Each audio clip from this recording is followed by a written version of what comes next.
우리는 흔히들 신상품에 관한 얘기를 많이 합니다. 그러나 어떤 상품만이 신상품이라고 할 수 있을까요? 새로 나온 상품은 모두 신상품이라 할 수 있겠지만 일주일이 지난 상품은 헌상품이 되는 것일까요? 아니면 1년이 지나면 헌상품이라고 할 수 있을까요? 이런 문제의 해답은 바로 소비자들에게 주어져 있습니다. 신상품이란 단어는 종국적으로 소비자의 판단에 따라 결정되기 때문이죠.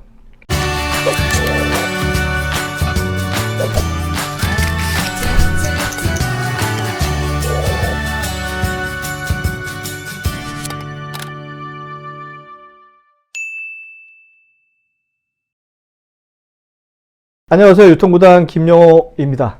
오늘의 주제는 신상품의 의미를 아시나요? 편입니다. 소비자의 관점에서 대상 제품군에서 지금까지 없었던 새로운 가치를 인정한 상품을 우리는 신상품이라고 합니다. 제조업체 입장에서 신상품이라고 우기는 상품도 소비자의 인지적인 측면에서 기존에 있던 상품과 다르지 않다고 느낀다면 신상품이 될 수 없습니다. 소비자의 관점에서 시장을 보는 연습과 시장에 대한 냉철한 분석과 검토가 없이 태어난 신상품은 그 결과가 미리 확정되었다고 볼 수 있습니다. 자, 그러면 소비자가 신상품을 수용하는 과정을 한번 알아보죠. 신상품의 수용 과정은 소비자의 기존 지식과 태도에 크게 좌우됩니다. 의식적이거나 혹은 무의식적이거나 소비자는 특정 상품에 대한 일괄적인 태도를 유지하려 합니다. 왜냐하면 자신이 만든 상품의 사닥다리, 프로덕트 레더라고 하는데요. 상품의 사닥다리가 있습니다. 이 상품의 사닥다리를 무너뜨리고 싶지 않기 때문이죠. 그래서 자신이 갖고 있는 상품의 사닥다리와 어긋나는 상품에 대해서는 그 정보를 무시해버리거나 아니면 자신에게 알맞게 왜곡해버리는 그런 경향이 있습니다. 이런 현상은 새로운 상품 정보가 불가항력적인 것이 아닌 이상 소비자의 태도 변화는 천천히 일어난다는 것을 의미합니다. 한번 말씀드리자면 소비자 자신이 만든 상품의 사닥다리에는 당사자가 만든 주관적인 해당 상품에 관한 등급인 셈입니다.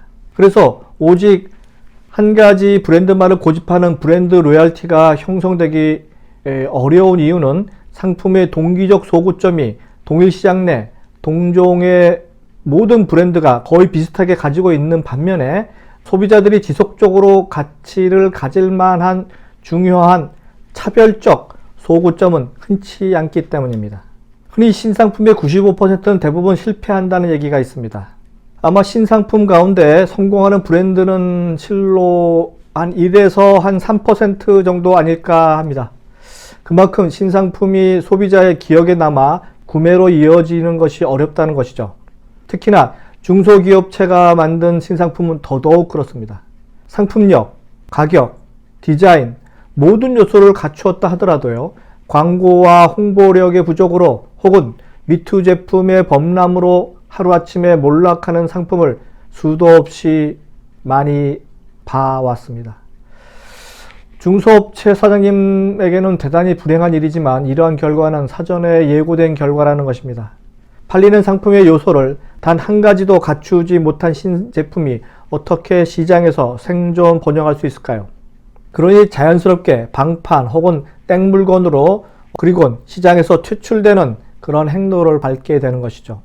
저도 지금까지 OEM으로 혹은 제조사를 찾아서 직접 제품을 제작, 판매를 여러 번 했습니다. 물론 제가 생각할 때 신상품으로 시장에 도전을 했습니다만 소비자에게는 신상품으로 비춰주지 않아서 실패한 경험이 참 많습니다. 참 많은 재고를 떠안고 땡처리 시장을 통해 처분하기도 했고요. 그리고 아직도 재고를 가지고 있는 제품군도 있습니다. 실적으로 슬픈 실패지만 이를 통해서 성공할 만한 히트 상품 기획에 한 걸음 더 나아갑니다. 그리고 대한민국 1호 상품 평론가로서의 실력을 스스로 쌓아가고 있습니다. 이상은 유통구단 김영호의 신상품의 의미를 아시나요? 편이었습니다. 다음 시간에 뵙도록 하겠습니다.